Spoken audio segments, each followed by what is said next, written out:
खुदा गवाह है अज भी करम थींदो आहे मुंहिंजे मुर्शिद सुने जन्नतुल बकी वारे जी दरबार तो तारीख़ जे लाइ अर्ज़ कंदा हूं करम थी वेंदो इनायत थींदी आहे पोइ चौथो साल जेका यारी शरीफ़ न कईसीं वाज़े तौर मुर्शिद जेको आहे त इजाज़त ॾिनी यारी शरीफ़ कयो मूंखे हुकुम फरमायो अथव हाणे बरसात थींदी आहे यारी शरीफ़ जेको आहे त बरसात बंद न थींदी मां साईं रियाज़ साईं छा अर्ज़ कयो साईं महिरबानी करे ॿुधायो त जेको आहे मूं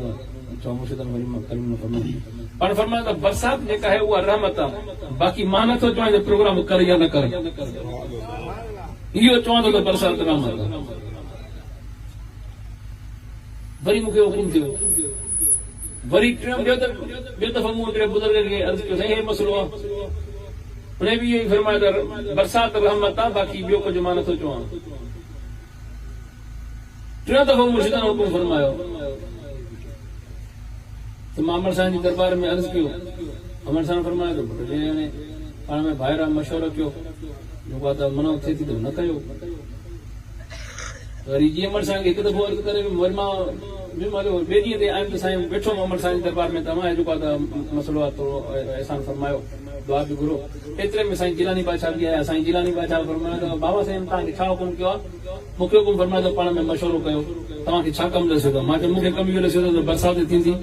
यारी जी तारीख़ जेका आहे त उहा कैंसिल कयो वरी यारी शरीफ़ जी तारीख़ वरी ॾींदासीं उन राति मां यारीअ जी राति सुतो पियो हुउमि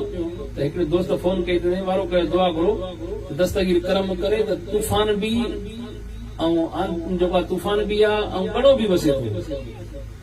असांजे इलाइक़े में पूरे में जेको आहे त गड़ो बि वसियो तारीख़ गवाह आहे उन राति तव्हां तारीख़ खोले ॾिसो उन राति जेका आहे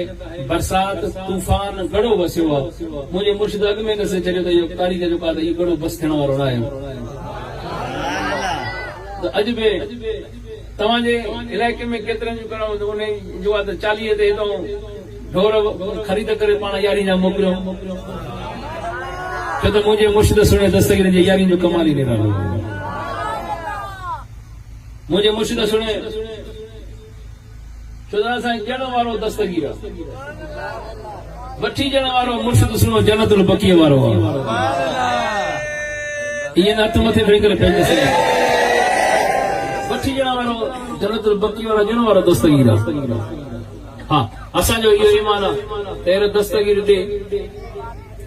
असांजे हथों में रहे मुंहिंजे मुर्शिद सुणे जन्नतुल बकी वारे हिकिड़े खे